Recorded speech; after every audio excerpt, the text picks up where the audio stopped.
There's a secret power that terrifies narcissists more than confrontation, more than exposure, even more than rejection. It's not rage. It's not revenge. It's clarity. The kind of clarity that doesn't shout or shake or demand to be heard. It simply stands. It simply sees. And in the seeing, the narcissist's entire illusion begins to collapse. Have you ever noticed? When you stop reacting to a narcissist's manipulation, they start to fall apart. When you stop explaining, defending, apologizing, they scramble harder. That's not a coincidence. That's the beginning of the end, for them, and the beginning of freedom for you.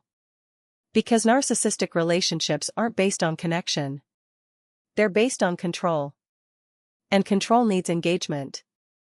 It needs your confusion, your defense, your protest. When you withdraw those things, silently, steadily, you pull the oxygen from the fire. And here's the part most people miss. You don't have to fight the narcissist to win. You don't even have to explain yourself. You just have to stop playing the game. Today, we'll explore exactly why your silence dismantles their control more effectively than shouting ever could. And how healing after narcissistic abuse is less about confrontation and more about reclamation. We'll break down why narcissists move fast to control relationships, how covert narcissist signs show up subtly, how emotional abuse conditions your nervous system to doubt yourself, and the simple emotional regulation skills that allow you to walk away, sovereign, clear, and free. If you've ever felt trapped in the cycle of love bombing, gaslighting, and heartbreak, comment fire below. You are not crazy. You are not broken. You are waking up. Stay with me until the end, because I'll share the exact blueprint that helped me break free, and it's simpler than you think. Let's begin. There's a dangerous myth that narcissists are powerful. That they control because they're confident, dominant, or emotionally stronger. But the truth is far less glamorous, and far more revealing. Narcissists don't control because they are strong. They control because they are terrified. Beneath the charm, beneath the grandiosity, there's a fragile, hollow self desperately seeking survival, not connection. Control is not their power. Control is their addiction. They move fast, rushing into relationships, proposing too soon, overwhelming you with affection. Because if you had time to think, to truly see, you would never stay. This isn't romance. It's strategy. It's about locking you into the dynamic before your intuition gets too loud. Before you start spotting the covert narcissist signs. The subtle blame when things go wrong. The micromanipulations disguised as jokes. The slow erosion of your emotional freedom. At first, it feels like intense love. Attention, adoration, promises for a future you've barely begun to imagine. But love doesn't rush. Love doesn't pressure. Love doesn't need you to commit before you can even breathe. What you're feeling isn't love, it's emotional colonization. They don't want a partner. They want supply. In narcissistic personality disorder, the need for narcissistic supply, admiration, validation, obedience, is not optional. It's psychological oxygen. Without it, their sense of self starts to collapse. And so they attach fast, manipulate deeply, and extract relentlessly. Because every smile you give, every doubt you swallow, every boundary you loosen, feeds the illusion that they are in control. And here's the most devastating part. It's not that they don't see you.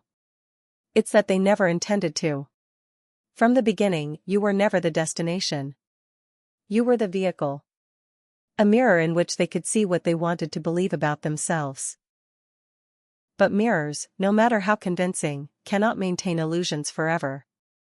At some point, your reflection stops flattering them. Your empathy becomes resistance. Your intuition begins to whisper too loudly to ignore. And when that happens, the narcissist feels it, like a sudden drop in air pressure. They sense the shift, even if they don't understand it. You stop smiling on cue. You stop laughing at their sarcasm. You stop giving explanations when you're accused. You don't rage. You don't argue. You simply stop feeding the fire. And to a narcissist, silence isn't just uncomfortable. It's suffocating. Because when the supply stops, when the mirror cracks, their illusion collapses. Not with a bang, but with a slow, unbearable unraveling. Because they never learned how to exist without the applause. They never learned how to self-regulate. They never built an internal compass. They need your energy to exist in the fantasy they crafted. Without your emotional reactions, your love, your fear, your anger, they are left alone with the thing they fear most. Themselves. And in that void, no amount of charm, rage, or manipulation can save them. This isn't your punishment. This is your protection. When you stop playing their game, you stop validating their existence as they imagined it. And slowly, piece by piece, they are forced to face the one thing they spent their whole life running from. The truth. You don't have to destroy them. You don't have to hate them. You just have to see them. And stop feeding what was never yours to carry. Because clarity isn't loud. It's lethal. And the quieter you become, the clearer they fall. The greatest dismantling of a narcissist's illusion doesn't happen through shouting matches. It happens through subtle, almost imperceptible shifts. At first, it's so quiet they barely notice. You stop apologizing for feeling hurt. You stop explaining why their sarcasm cuts deeper than a joke. You stop reacting when they bait you into circular arguments. It's not that you become cold. It's that you become clear. Clarity feels like betrayal to someone who survives through distortion. And when you, as a deeply intuitive empath, begin withdrawing your emotional investment, you are cutting the supply. Without needing to slam doors, write angry messages, or explain yourself into exhaustion. You simply stop playing the role they cast for you. They joke? You don't laugh. They provoke? You don't react. They create chaos? You stay grounded. This withdrawal of energy is lethal to the narcissist because it starves the illusion. They don't just crave attention. They need emotional entanglement to feel real. Without your emotional reactions, their world starts to crack. They may escalate at first, accusing you of being distant, cold, heartless. They might say, "You've changed. You don't love me anymore." Or the classic, "You're too sensitive." But this time it doesn't hook you. Because you know now. This isn't love. It's emotional warfare dressed as intimacy. It's covert narcissist signs woven into daily conversations, subtle glances, manipulated silences. And you? You're no longer playing. Your nervous system, once trained to anticipate explosions and navigate gaslighting, is starting to heal. You're beginning to rebuild emotional sovereignty, the ability to regulate yourself without being hijacked by someone else's chaos. And here's where the true shift happens. When you stop giving them energy, you start reclaiming your own. You recognize the tactics.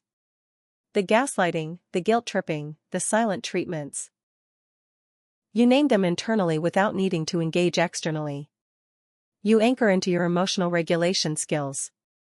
The sacred ability to breathe, pause, observe, without spiraling into self-doubt. Because true freedom isn't walking away from them physically. It's walking away emotionally. And that emotional disengagement is louder than any confrontation could ever be. It says, without words, "I see you. I see the pattern. And I no longer consent to it." This is how you dismantle a narcissist without raising your voice. By standing so firmly in your own clarity, their distortions can no longer reach you. You don't need revenge. You don't need validation. You need only one thing. To trust what you see without needing permission to believe it. And if your body still shakes when you set a boundary, if your heart still races at the thought of standing firm, that's okay. That's just the residue of relationship trauma, not a reflection of your weakness. Healing means giving yourself permission to feel the fear and still stand anyway. You are not abandoning them. You are choosing yourself. You are not cruel. You are clear. You are not dramatic. You are free. Stay with me, because next, we're going even deeper into why detachment, not confrontation, is your final, unstoppable move. Because when you master detachment, the narcissist's world begins to collapse.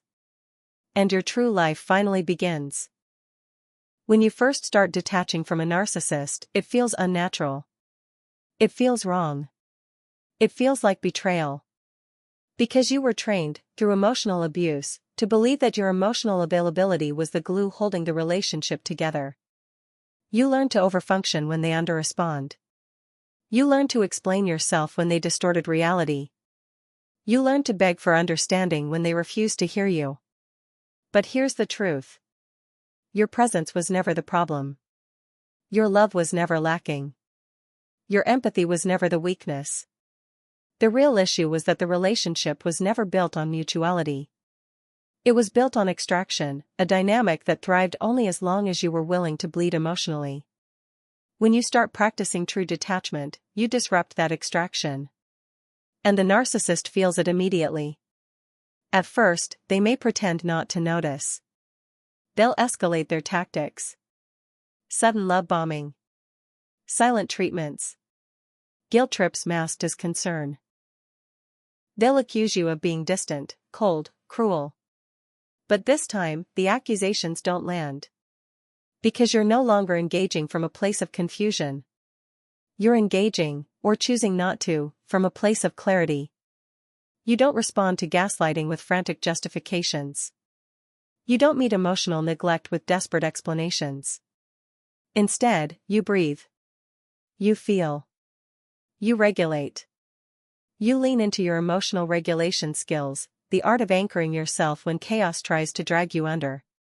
Maybe you ground yourself with simple practices. Feeling your feet on the floor. Naming 3 things you can see, hear, and touch. Pausing before answering, so you respond instead of react. These small acts are revolutionary. Because every time you regulate your nervous system, you reclaim your sovereignty. You are teaching your body that your worth is not negotiable. And that shift, that embodied, silent, unwavering shift, is catastrophic to the narcissist's illusion of control.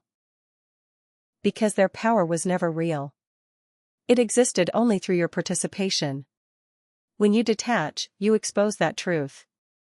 You hold up an invisible mirror that says, "This is who you are without my emotional labor." And without your emotional investment, the narcissist's grandiosity collapses under its own weight. They may rage. They may cry. They may plead. But your stillness reflects back the one thing they've spent a lifetime avoiding. The void inside themselves. And make no mistake. This isn't cruelty. It's clarity. It's the realization that you were never responsible for their healing, their happiness, or their humanity. You can grieve the fantasy without returning to the fire. You can feel sorrow for what could have been without sacrificing what still can be. Your peace, your truth, your future. And if the anxiety creeps in, the guilt, the self-doubt. Remember, that's not a sign you're doing it wrong. It's a sign that you're deprogramming years of conditioning. You're learning to stand inside your own emotional center. Without outsourcing your worth to someone who never intended to cherish it. This is where true healing begins. Not when the narcissist changes. Not when they apologize. But when you no longer require either to validate your reality. Because peace isn't found in their remorse. It's found in your release. The release of the fantasy. The release of the illusion. The release of the invisible chains that kept you explaining, defending, doubting. You don't need a better apology. You need a better boundary. And detachment is that boundary. Rooted not in anger, but in truth. Next, we'll talk about how you start rewiring your nervous system after years of emotional chaos. So that calm becomes your new normal. And survival mode becomes a distant memory. Because the real victory isn't them missing you. It's you no longer missing yourself. Healing after narcissistic abuse isn't about becoming harder. It's about becoming truer. You don't heal by building thicker walls. You heal by rebuilding your nervous system, so that safety becomes your baseline, not survival mode. Because when you've lived through emotional abuse, your body doesn't just remember the big moments of betrayal. It remembers the subtle ones. The tone shifts. The silent treatments. The micro-invalidations that trained you to question your own reality. Your nervous system adapted to unpredictability. It became hypervigilant. It learned that peace was temporary, that conflict was inevitable. This isn't weakness. This is survival. But survival isn't where your story has to end. When a superempath begins the journey of true healing, the first step isn't about forgiving the narcissist. It's about reconnecting with their own body. Because your mind might know you're safe now, but your nervous system needs time to catch up. That's why healing often starts with tiny, almost invisible choices. Slowing your breath when you feel tension rising. Naming the emotion instead of suppressing it. Pausing before you react to old triggers. These aren't small acts. They are acts of revolution. You are teaching your nervous system something it never knew it could trust. That safety is real. That emotions are safe to feel. That you are no longer trapped. This is where tools like emotional regulation skills become sacred. Not as self-help buzzwords, but as lifelines. Simple practices like grounding exercises, breath work, or somatic journaling. They are not luxuries. They are survival rewired into sovereignty. And for many survivors, especially those who have endured covert forms of abuse, this healing can't, and shouldn't, be a solo journey. That's why reaching out for professional support isn't a weakness. It's wisdom. Platforms like online therapy platform services have opened doors that used to be closed. You no longer need to sit in an office feeling judged, misunderstood, or rushed. You can now find anxiety online treatment tailored to survivors of trauma, emotional abuse, and relational manipulation. The right support isn't about fixing you. It's about witnessing you. Holding space for the parts of you that were once dismissed, minimized, or gaslit into silence. And the best part? You get to choose. You get to choose someone who understands mental health not as a list of symptoms, but as a sacred reclamation of self. You don't have to explain the 1,000 invisible cuts. You don't have to justify the way your heart still races at the sound of an unexpected message. You don't have to apologize for still grieving what could have been. Real healing spaces get it. Real recovery sees it. And little by little, as you practice emotional regulation, as you engage in safe therapeutic relationships, your body starts to believe you again.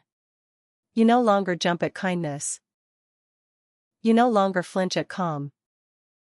You no longer distrust your own joy. You realize that peace isn't boring. It's revolutionary. That love isn't chaos. It's gentle, consistent, and clear. And that you, after all the heartbreak, after all the self-doubt, after all the losses, are still here. Still breathing. Still capable of trust. Still worthy of tenderness. Stay with me, because next, we'll talk about how this healing sets the foundation for something even more powerful. The art of building unshakable boundaries. Not as a defense against others, but as a devotion to yourself. Because healing isn't just about surviving the past. It's about creating a future that feels like freedom. When you first start setting boundaries after relationship trauma, it doesn't feel empowering. It feels terrifying. Because for years, boundaries were punished, not respected. Every time you said no, you were guilt-tripped. Every time you expressed a need, you were labeled as difficult. Every time you pulled away to protect yourself, you were accused of being selfish. And so you adapted. You stayed silent. You minimized your needs. You convinced yourself that love meant enduring discomfort. But it never was. Love without respect isn't love. It's captivity. And the first sign that you are truly healing is not that you feel fearless when setting a boundary. It's that you feel scared, and you set it anyway. Boundaries are not walls. They're not ultimatums. They're not punishments. They are the architecture of self-respect. A boundary says, I am responsible for my energy. I am not available for chaos. I choose peace over performance. And you don't have to scream them. You don't have to justify them. You embody them. You say no, without over-explaining. You say, that doesn't work for me, without offering a detailed apology. You say, I need space, and you don't rush to fill the silence with guilt. And yes, at first, it will feel unbearable. Especially if your nervous system is still learning to regulate itself after enduring emotional abuse. You will feel guilty. You will second-guess yourself. Because for so long, you were taught that love was about self-erasure. But it's not. It's about self-reclamation. One of the most powerful emotional regulation skills you can practice is anchoring yourself in the moment you set a boundary. Feeling the fear, breathing through the discomfort, and standing anyway. Because every time you honor a boundary, you are retraining your nervous system to understand. Safety doesn't come from pleasing others. It comes from protecting yourself. This is where platforms like an online therapy platform can become powerful allies. Having a therapist or narcissistic abuse recovery coach who understands the trauma of gaslighting, emotional invalidation, and covert manipulation makes the difference between feeling isolated and feeling seen. Healing isn't just about understanding what happened. It's about building new habits of self-protection. New rituals like pausing before saying yes. Checking in with your body when you feel pressured. Saying no without an essay attached. This is how you build a life that no longer rewards dysfunction. And no longer requires survival mode. Boundaries are not a test for others. They are a statement to yourself. I am willing to disappoint others before I abandon myself again. And that shift? It will change everything. The narcissist, the manipulator, the emotional vampire. They thrive in spaces where your boundaries are negotiable. But when you become clear, firm, and kind with your boundaries, you become untouchable to their chaos. Not because you're armored, but because you're aligned. You are no longer outsourcing your worth. You are no longer available for emotional extraction. You are no longer confusing intensity for intimacy. And every time you hold the line, every time you honor the truth over the narrative, you strengthen the very muscles that narcissistic abuse tried to weaken. Stay with me, because next, we'll explore what happens when you fully awaken as a superempath. The stage where you are no longer surviving the trauma. You are thriving beyond it. Because healing isn't just about protection. It's about creation. And your new life is waiting. Awakening as a superempath doesn't look like becoming harder. It looks like becoming invincible, in your softness. Because when you heal deeply, when you integrate the lessons of survival into the fabric of your soul, you realize something extraordinary. You were never too much. You were simply too alive for people committed to emotional deadness. You were never overreacting. You were responding to manipulation, to disrespect, to covert control. You were never broken. You were breaking free. The superempath's awakening isn't loud. It's not vengeful. It's not performative. It's silent, sacred, and seismic. It's a shift that happens inside. A gravitational center that no longer needs external approval to stand tall. You don't need revenge. You don't need recognition. You don't even need them to understand what they did. You understand now. You see it all. The love bombing wasn't about love. The silent treatments weren't about healing. The rage wasn't about passion. It was all about control. And because you see it so clearly, you are no longer entangled. You stop orbiting other people's chaos. You stop explaining your existence. You stop negotiating your self-worth. You become sovereign. This is the space where mental health isn't just about symptom management. It becomes the foundation of your leadership in your own life. You honor your intuition without apology. You trust your emotions without seeking permission. You build new relationships, not on trauma bonding, but on mutual respect, emotional safety, and genuine connection. You know that healing from relationship trauma isn't a destination. It's a daily practice.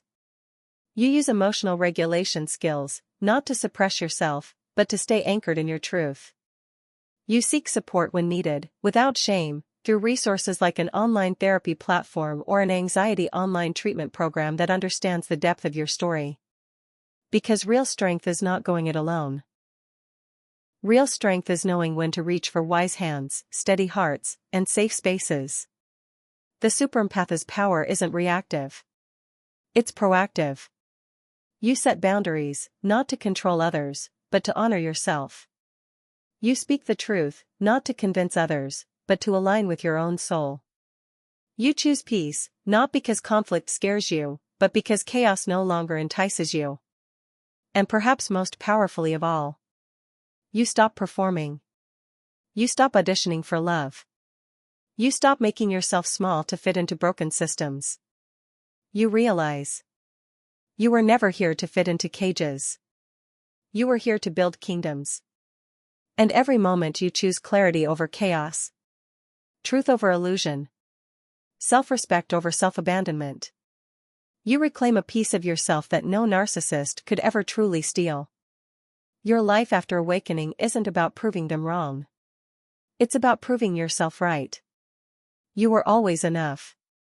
You were always powerful. You were always meant for more than survival.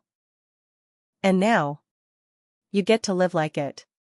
Stay with me, because in the final part, we're going to close this journey, not with anger, not with regret, but with radical compassion for the most important person in this story.